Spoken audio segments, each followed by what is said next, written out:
मेरी मौजूदगी उसी जगह पे है जहां थाना फेज 2 क्षेत्र में पिछले कई दिनों से श्रमिक अपनी मांगों को लेकर धरने पर बैठे हुए थे। ये मदरसन कंपनी है नोएडा सेक्टर 84 की, और आपको तस्वीरों में दिखाऊंगा। आप तस्वीरों में देख सकते हैं यहाँ पर करीब 1 नहीं 2 नहीं 3 नहीं करीब 4 गाड़ियाँ श्रमिकों द्वारा इसको जला दी गई है। श्रमिकों का ये कहना था। पहले तो 125 करोड़ देशवासियों हिंदुस्तान के हिंदू मुस्लिम सिख ईसाई सबको मैं नमस्कार करता हूं, और मैं ये कहना चाहता हूं रीचा ग्लोबल में जो मालिक बोला गया था कि तेरे 1000 वाले क्या तेरी औकात है, आज देख लो 13,000 वाले मेरी क्या औकात है। ओए एसी में रहने वाले आज 13,000 वाले तुम्हें अपना औकात दिखा दिया। मैं ये कहना चाहता हूँ आदित्यनाथ योगी जी जितना जल्द हो सके प्रवासी मजदूर को अपना हक दें। जिस तरीका से दुबई से 4 फाइटर जेट लगवा करके हमारे प्रवासी मजदूर को जिस तरीका से इंडिया लाया गया, वही इज्जत से हमारे देश में भी सैलरी लागू होनी चाहिए नवेडा के अंदर।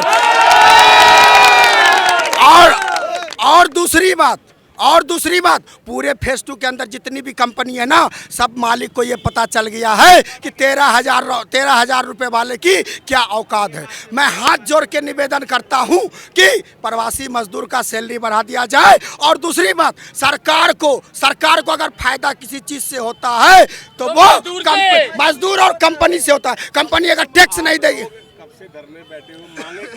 हमारी मांगे ये है, चुप रहना, हमारी मांगे ये है कि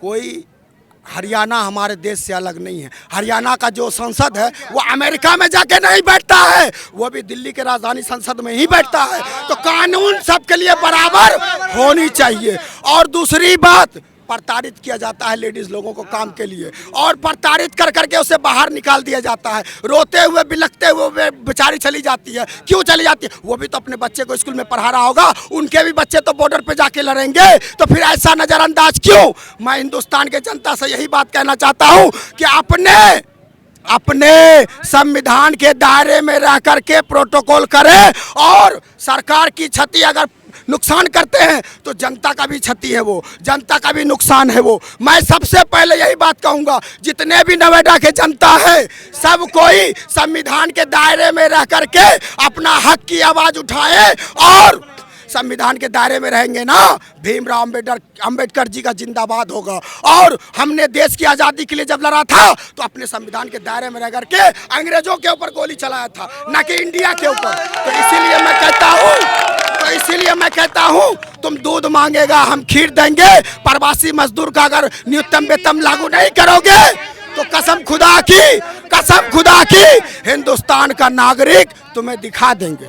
20 से प्लस 8 सैलरी होनी चाहिए हमारी, ओवर टाइम डबल होना चाहिए। ये सैलरी 11-12 रुपये दे रहे, उसमें हमारा गुजारा नहीं हो रहा है। 5 दिन हो गया आज।